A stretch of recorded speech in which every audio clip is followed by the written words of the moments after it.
Friends, मैं रंजीत सिंह मिसाल career research with Ranjit के इस यूट्यूब चैनल पे एक बार फिर से आप सबका वेलकम है।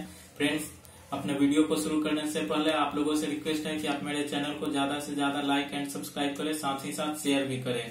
तो फ्रेंड्स, आज हम लोग इस अपने वीडियो में डिजाइन ऑफ वेल्डेड कनेक्शन के टाइप 4 प्रॉब्लम को सोल्व करने वाले हैं। उससे पहले मैं आपको बता दूं कि डिजाइन ऑफ वेल्डेड कनेक्शन के डिजाइन प्रॉब्लम को सोल्व करने के लिए आपको 3 चीजें फाइंड आउट करनी होती है। सबसे पहला होता है, जैसा कि मैंने प्रीवियस वीडियोज में भी आपको बताया है, साइज ऑफ वेल्ड। सेकंड होता है strength of weld and length of weld. ये 3 चीजें आपको फाइंड आउट करनी होती है। इसके लिए आपको किसी भी फॉर्मूले को याद रखने की जरूरत नहीं है। ये आपको IS 800 2007 के कोड बुक में सब मिलता है, वहीं से हम लोग उसका यूज करके प्रॉब्लम को बहुत ही इजीली सॉल्व कर सकते हैं। तो आइए चलते हैं प्रॉब्लम्स की तरफ बिना समय गवाए हुए। फ्रेंड्स, तो ये हमारा प्रॉब्लम है। चलिए प्रॉब्लम को पढ़ते हैं। Design a fillet weld to join the tension member consisting of 2 ISA 100 × 75 × 8 mm। यानी कि हमारा ये जो एंगल है, angle section double angle section है। तो हम लोग लिखते हैं 2 ISA 100 × 75 × 8 mm to 12 mm thick gusset plate. यानी कि ये जो हम लोग इसमें आके दिखते हैं, आपको ये प्लेट साइज है 100 mm × 75 mm।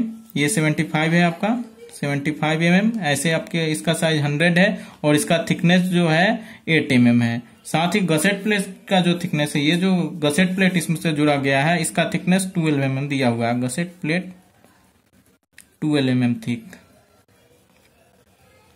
इसके अलावा इसमें दिया गया है the factor load tension load is factor tension load is 410 kilo Newton. तो यहाँ पे लिखेंगे PU। इस फैक्टर लोड को PU से हम लोग इंडिकेट करते हैं 410 किलो न्यूटन। यहाँ पे हम लोग को ध्यान रखने की जरूरत है कि अभी ही हम लोग इसको ये चेंज कर देते हैं, आगे इसका यूज आएगा। क्योंकि ये डबल एंगल सेक्शन है, तो ईच एंगल कंसिस्टिंग ऑफ कितना लोड हो सकता है। तो इसके लिए चूंकि डबल एंगल है, तो इसको हम लोग यहीं से 2 से डिवाइड कर देंगे। तो ये आ जाएगा 205 किलो न्यूटन। ईच एंगल, यहाँ ब्रैकेट में लिख देते हैं, each angle consisting of 205 kilo Newton. Factor load each angle को 205 किलो न्यूटन होगा। सबसे पहले अब इस प्रॉब्लम को सॉल्व करने के लिए, चूंकि हमारा डबल एंगल सेक्शन है, ज्यादा कुछ तो गिवन होता नहीं, तो इसके लिए हम लोग को क्या यूज करना पड़ता है, स्टील टेबल एंड IS 800 2007 के कोड बुक को हम लोग यूज करते हैं। तो सबसे पहले चलिए 2 ISA 100 × 75 × 8 mm के प्रॉपर्टीज को स्टील टेबल से लिखेंगे। तो आइए चलिए डबल एंगल को चलेंगे। ये हमारा डबल एंगल सेक्शन देखते हैं। 2 ISA 100 × 75। देखिए हमारा 100 × 75 × 8 mm है। ये हमारा ISA 100 × 75 × ये 8 mm का ये प्रॉपर्टीज है। तो इसका हम लोग यहाँ पे प्रॉपर्टीज लिखेंगे। यहाँ पे थिकनेस T हो जाएगा आपका 8 mm। नेक्स्ट आपको आता एरिया। एरिया हमको लिखना जरूरी होता है। तो A = हो जाएगा 2672। ये सेंटीमीटर में है, तो इसको mm² में ऐसे कर देंगे। नेक्स्ट आपको इसमें लिखना होता IXX एंड ZXX। इसको छोड़ने की जरूरत है, इसको नहीं लिखेंगे। आगे बढ़ते हैं। RXX RYY। नेक्स्ट प्रॉपर्टीज आपका यहाँ पे आता CXX। यहाँ पे आपको दिया हुआ 31। CXX 31.0। इसका हम लोग यूज करते हैं। इसके बाद और कुछ लिखने की जरूरत नहीं है। तो नेक्स्ट हम लोग आगे चलते हैं। तो चूंकि हमारे पास एरिया है, लोड है, तो हम लोग को क्या निकालना होता है, हमने स्टार्टिंग में ही बताया, 3 चीजें आपको निकालनी होते हैं। 3 स्टेप्स होते हैं इस तरह के प्रॉब्लम में, size of weld, length of weld and strength of weld. तो सबसे पहले हम लोग निकालेंगे स्टेप 1 में size of weld. Step 1 size of weld. Size of weld. तो साइज ऑफ वेल्ड के लिए हम लोग किसका यूज करेंगे, इसमें आपको 3 चीजें, 2 साइज निकालना होता है, S minimum and S maximum. तो चलिए S मिनिमम हमको मिलता है IS 800 2007 के कोड बुक से हमें मिलता है। तो चलते हैं पेज नंबर 78 को।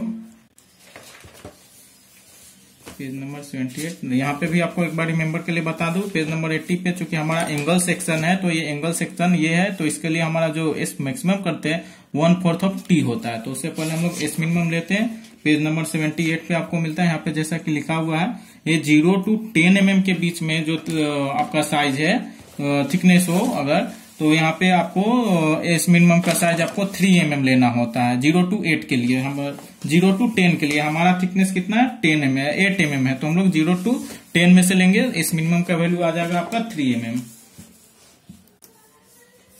3 mm लिखेंगे।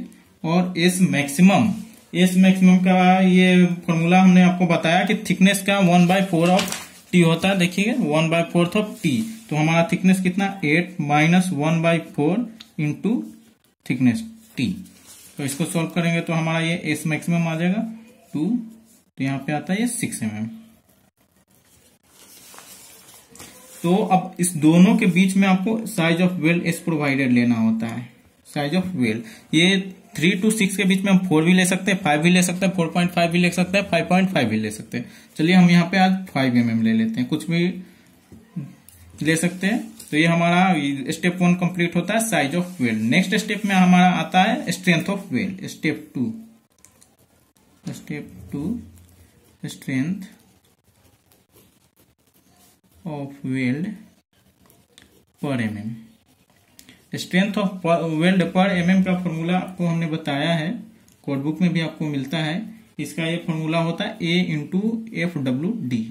अब एरिया, सबसे पहले इसके लिए हमें चाहिए एरिया। तो एरिया हमारे पास गिवन होता है, यहाँ पे एरिया का भी फॉर्मूला होता है 1 इंटू टी। 1 इसलिए चूंकि एरिया पर mm निकालते हैं, इसलिए 1 इंटू थिकनेस। अब यहाँ पे टी का ये एक और फॉर्मूला होता है कोड बुक में, टी इक्वल्स टू KS। ये इसको मैं आपको दिखाना चाहूंगा।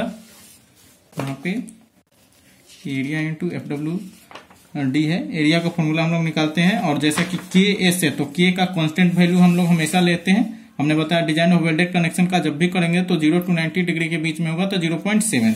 तो आप लोग अधिकतर ये यूज करेंगे 0.7 ही। और इसके बाद आपका एस, साइज ऑफ वेल्ड हमने जो प्रोवाइड किया उसको लेंगे। तो 5 mm है, तो यहाँ पे 3.5 mm आता है टी का वैल्यू।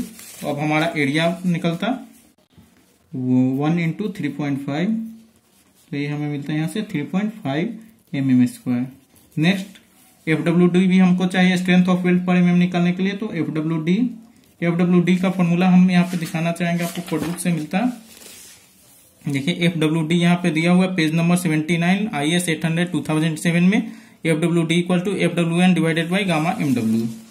यहाँ पे लिखेंगे FWN divided by gamma MW। अब FWN भी चूंकि हमारे पास नहीं है, तो FWN सबसे पहले फाइंड आउट करेंगे। FWN का भी फॉर्मूला देखिए यहीं पे लिखा हुआ, FU divided by √3। FU divided by √3। FU का वैल्यू प्लेट के लिए होता है 410, FE 410 होता है, तो 410 लेंगे। √3 तो हमारे पास गिवन है, इसको सॉल्व करते हैं। 410 डिवाइडेड बाई √3, 236.71 न्यूटन पर mm²। अब यहां से हमने FWN निकाल लिया। FWN जब हमारे पास आ गया, तो हम लोग यहां से FWD इजीली निकाल सकते हैं। तो लिखेंगे FWD का फॉर्मूला होता है FWN divided by √3, gamma MW होता है। तो FWN का वैल्यू मेरे पास है 236.71 डिवाइडेड बाई गामा MW का 1.25 कांस्टेंट वैल्यू होता है। इसे सॉल्व करते हैं तो FWD यहाँ से मिलता है डिवाइडेड बाई 1.25। यहाँ से आपको मिलेगा 189.37 न्यूटन पर mm²। अब हमने स्ट्रेंथ ऑफ वेल्ड पर mm निकाल लिया। जब स्ट्रेंथ ऑफ वेल्ड निकाल लेते हैं, 2 स्टेप हमारा कंप्लीट हो जाता है। अब तीसरे स्टेप की तरफ हम लोग जाएंगे। तीसरा स्टेप हमने आपको बताया step 3, length of weld.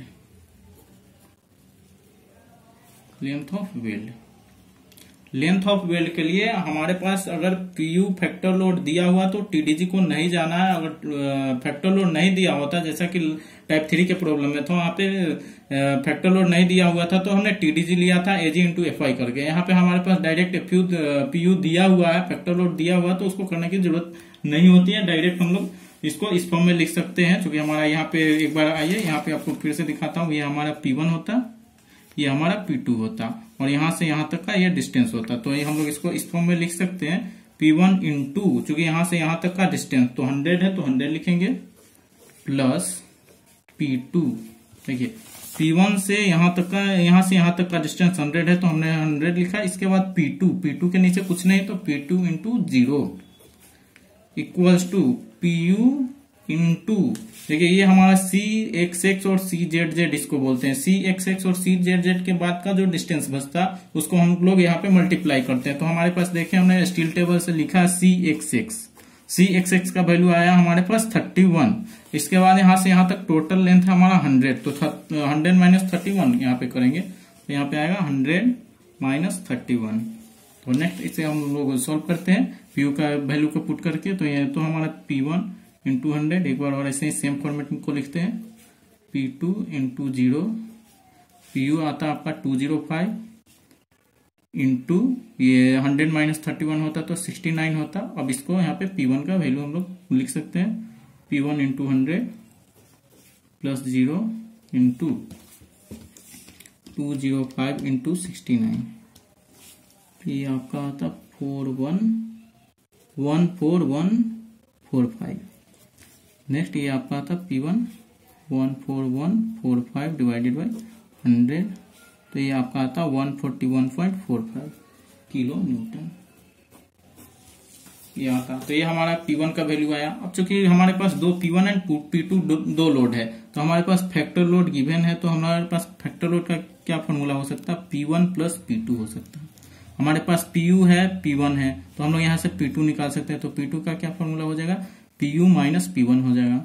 PU हमारे पास गिवन है 205 माइनस P1 हमारे पास क्या है 141.45, इसको माइनस करते हैं 205 माइनस 141.45, तो ये आपका आता 63.55 किलो न्यूटन।